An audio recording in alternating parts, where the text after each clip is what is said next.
Philadelphia ma. Already Stephen Adom Kyei Duah. Adi adom me. Me akana me sem factor. Kamene wine. Mene wine. It's about 2 days ago. I posted video na me kire mo say Papa Stephen Adom Kyei Duah.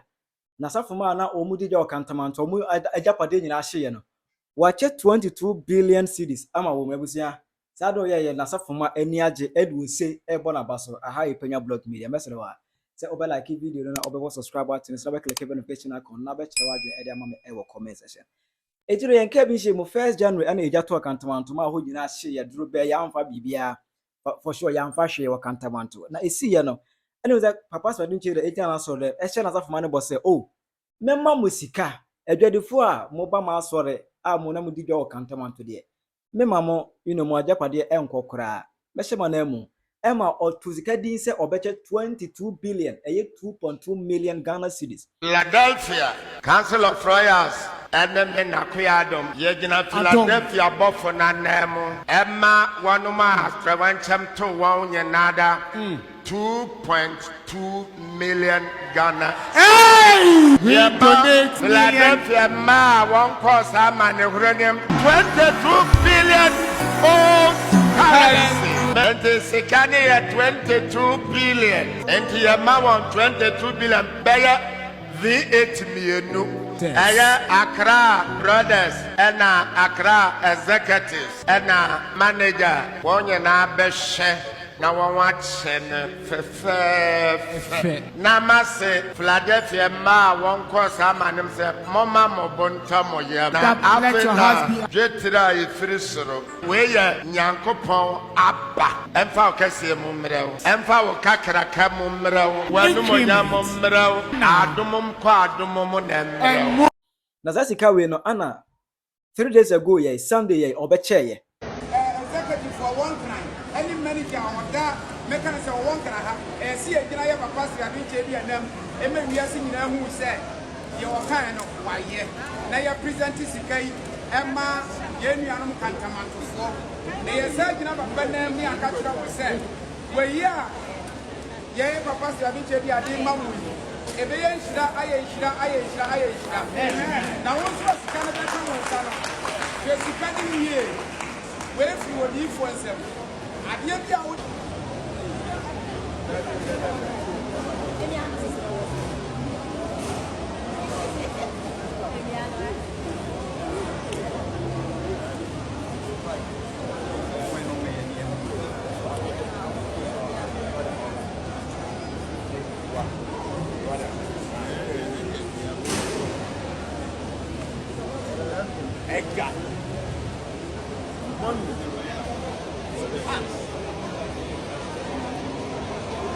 Philadelphia this year on the 2nd January 2025. Omai Ghana ante asem papa omai ebonyanya atoirenchem kese pa eneto omai Ghana enesan kantamanto dwa kese a empempem di dwa wom ewo nkran pumpuni mantemu ha no ejato mu maneshe dwobe we mane beye awreho ne jadwo nenso no yem Papa Stephen Adom Kyei Duah, the man of the moment and the 8th generational rabbi ejina ne simpie so eka super pose Philadelphia this year eka atoirenchame hu omoma omobo ento omoyem nemre pemu no adom nyame benam ne so ama omusun adane omoserie no kwasem yam Papa Stephen Adom Kyei Duah, the voice of God akasa se ya obefa ne se agro nenso emre ne so a mu say yes eye adom nyame na aje enti endrada on the 9th January 2025 the voice of God osiade yodo kasa di nsesi ne bo se mese eyi sika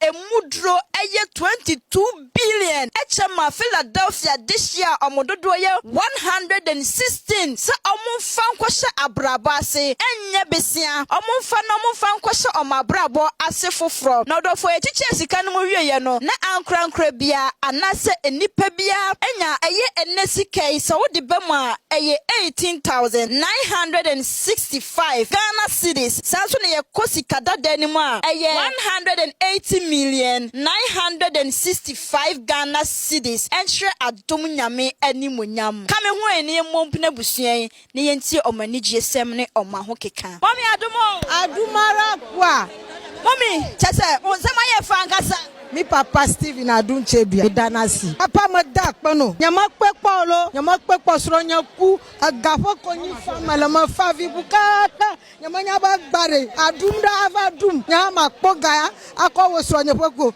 papa aboyo kata juo o fangu dum la nchiore maga kan demana wo jikpi po ba to fuma no gble mi kwesro mama Millicent anagba malata ku blanya mate blanata na ma blata nya talo no nya lon fufufufu kaka fifia o kata jo mauna yira wa promotori na ya yira rahana tumia. Amen. That's the voice of God. Mauna yira kaka eja Adumare kwa o pacho di se me di atubani eja to uchi wusika na me hu se odi sika na to ho edi uti to so se sunie esuma se be ne wo oye me dey me so die because ade any papa Stephen Adom Kyei Duah why am na members I work kantamanto ehu bi da me kan dey yewu nshren yewu onya ne kese boy oye me dey ya Christian council wo se na aroba na se onfi yame a da ma mo rizi obotum wezi ehuna ofi yame na abade ne why am members ye dey na ase me kan da Adom yame onya ne kese next 500 years no kan na yin mo aka bi aso obabam because ono kan oye the next 500 years obabam amani panyina de won rehu yen papa Stephen Adom Kyei Duah e mo yen onfi baby no oye no fi Adom yame se se efri sru trodo mami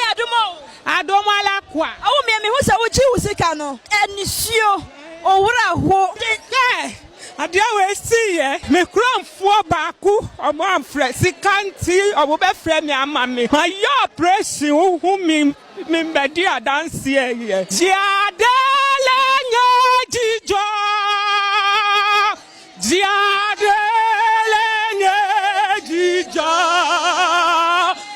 nusia de wanam tala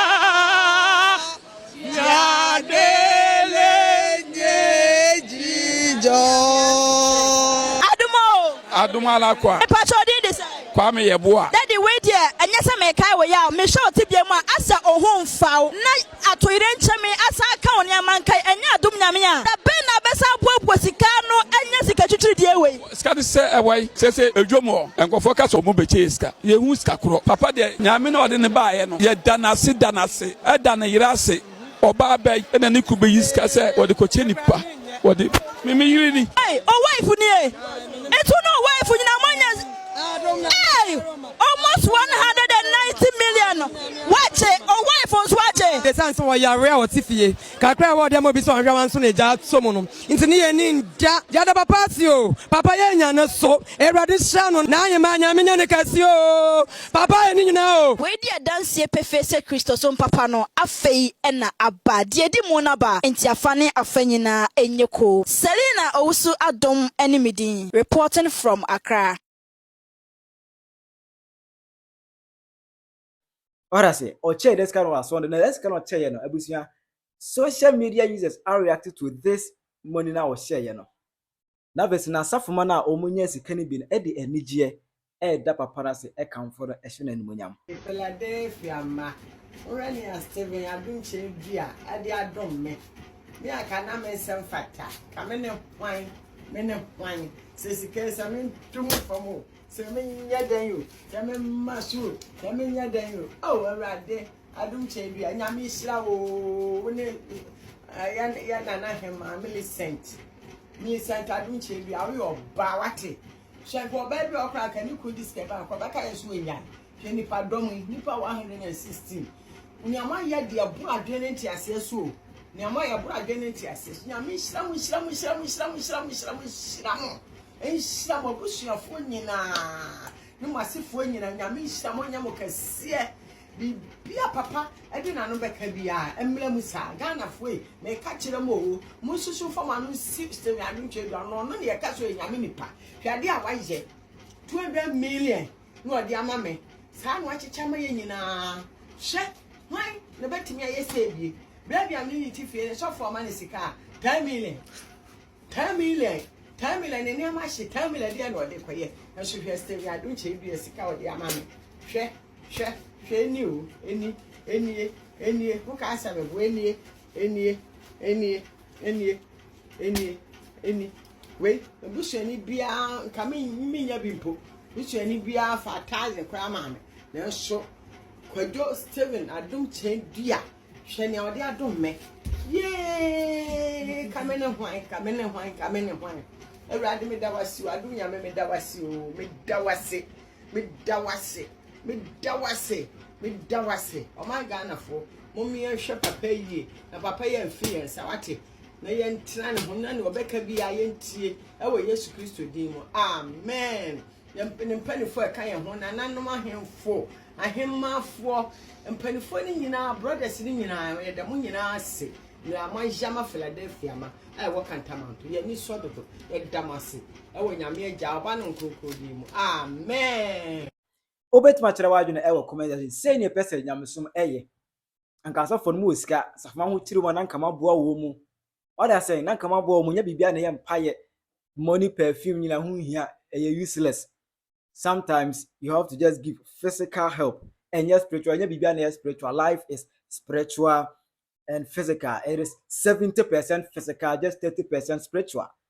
Yes, 70% physical, 30% spiritual. It's not be an empire na money perfume na bedi money spirit na bedi money sometimes you need cash to survive. Ube to watch the comment section. I hide Penyah Block Media.